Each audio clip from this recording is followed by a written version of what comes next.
Over the last few weeks, I've received a number of text messages and phone calls from friends around the country who have expressed great concern in the recent events in this country, the transition of power at the presidential level. And I would say that their concerns are quite warranted. Um, it's not out of the ordinary when we see a change in power or a transition of at the presidential level in this country for individuals to be concerned or wonder about what's going to happen. But I think this particular transition is quite different. I think it poses some great concerns about what could happen. There are some very problematic policies that have been proposed and are already being implemented, and that poses a great concern for me. And so I empathize with those that have reached out to me, and I just thought it would be wise and appropriate to share this video with you, and feel free to share it with others, because I'm going to offer what I believe is the only encouragement that we do have, and that is encouragement that comes from the comfort of the scriptures. Recently, I was reading a devotional that contained a passage from Second Corinthians chapter 4, verses 16 through 18.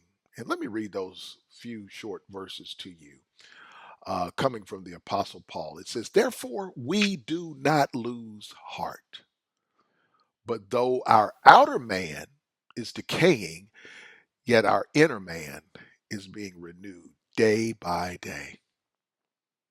For momentary light affliction is producing for us an eternal weight of glory far beyond all comparison, while we look not at the things which are seen, but at the things which are not seen.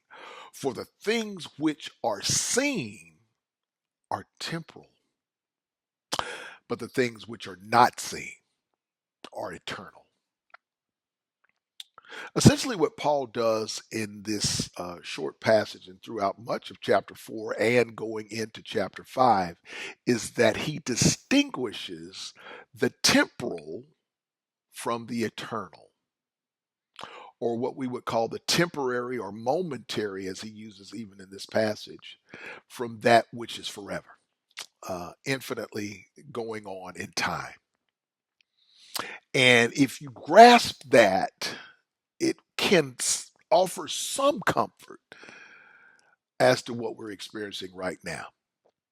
And let me just kind of walk through some of the terms that Paul uses here and kind of flesh that out a little bit for you to help offer some encouragement. At the very beginning of this passage, Paul says, "We do not lose heart." Paul is essentially saying, don't be discouraged, don't be afraid, in the season that he was speaking of at that time. And that could be any season from first century Israel all the way to where we are now and into our future until Jesus comes back. But don't be discouraged. Don't lose heart. And I would say that many of the policies and tactics that are out there now, and I've had a number of subsequent conversations where people seem to surmise that a lot of these are to create some level of intimidation for certain populations out there. And that's concerning. That's concerning. It does not seem like a bringing together of the people as is often promised. But we shouldn't be discouraged. And Paul further explains. He says, because we are decaying. Our outer man is decaying. Now, that is absolutely speaking specifically to our bodies and the disease and things that will happen to corrupt us. But I think that also has a broader context that the world is decaying. It's corrupt. It's decomposing. It's not going to be here forever. Because if we look at the overarching theme of this passage, it's distinguishing that which is temporary from that which is eternal. Paul continues, and he says that our inner man, while our outer man is decaying, our inner man, our soul, is being renewed day by day. So it's simultaneously we're being renewed, even though things seem to be decaying within us, around us. Anything that's temporal will not be here forever. Because what? It's temporary. Then I love the language he uses in verse 17. He says, "For this is just momentary, light affliction." Now, there's populations out there that will use this language. Well, this is just a season we're in. Things will be better in the by and by. Well, when they wrote hymns that said about the by and by, they were not talking about the next 5 to 10 years or next 4 years of an administration. They're speaking about the temporal going into the eternal. And a lot of this will make sense when I tell you what I need to tell you in a moment. But what we're experiencing may go on for quite some time. It could be many years. The effects of it, as we know, as it pertains to civil rights and civil rights being taken away and other policies that have been set forth, could really negatively impact us for years to come. I earnestly believe that. But Paul is saying, don't even focus on those years to come. Focus on the eternal time to come.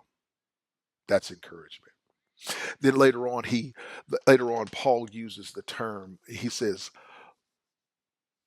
"We look not at things.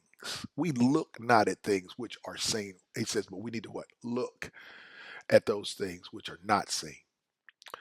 When Paul uses that term "look," he means to look intently, contemplate, and examine that which is eternal. So we cannot be too fixated. We need to be concerned. I'm not speaking to putting your head in the sand and just ignoring what's going on. I encourage you to protest. I encourage you to voice things, speak out when things don't go the way you think biblically they should be going. And there's certainly some challenges to biblical ethics that are going on in the current administration. But we really need to be contemplating eternity. Now, this will sound like cliche to many people. This will sound like some kind of pie in the sky philosophy to individuals who don't know who Jesus Christ is. And that's my sole purpose in sharing these scriptures with you today, is to help those that may not have an understanding, a true understanding of who Jesus Christ is, to have that understanding today. And it's essentially meaning this, that Jesus Christ, he died on the cross for yours and my sin, past, present, and future. And if we earnestly believe in Jesus Christ, we must earnestly believe in his eternal existence, his being born into humanity. He was already existing, but he was born into humanity through the virgin birth, his life, his death, his burial, and his literal resurrection, his ascension into heaven, and we sometimes forget this, a promise of his return for his church or his bride, as it Paul refers to it. And he even uses that language. Jesus himself. He's going to come back. And when he comes back, he's coming back for those who have placed their trust in him, believing in the death, burial, and resurrection of Jesus Christ and the promise of his return. If you believe that Jesus Christ died on the cross for your sins, then you are saved. But if you have questions about that, I want to offer this to you. And I've placed a number on the screen here, 469 267 9435. That number again, 469 267 9435. And I encourage you to call Duckworth if you have questions about what it means to have a relationship with Jesus Christ. Don't worry about me sharing your confidential conversation with anyone on social media. I always tell people, even in my world of counseling, that I'm the king of confidentiality. I know how to keep people's stuff private. But if you want to have a private conversation with me about what it means to have a relationship with Jesus Christ, feel free to give me a text or a phone call.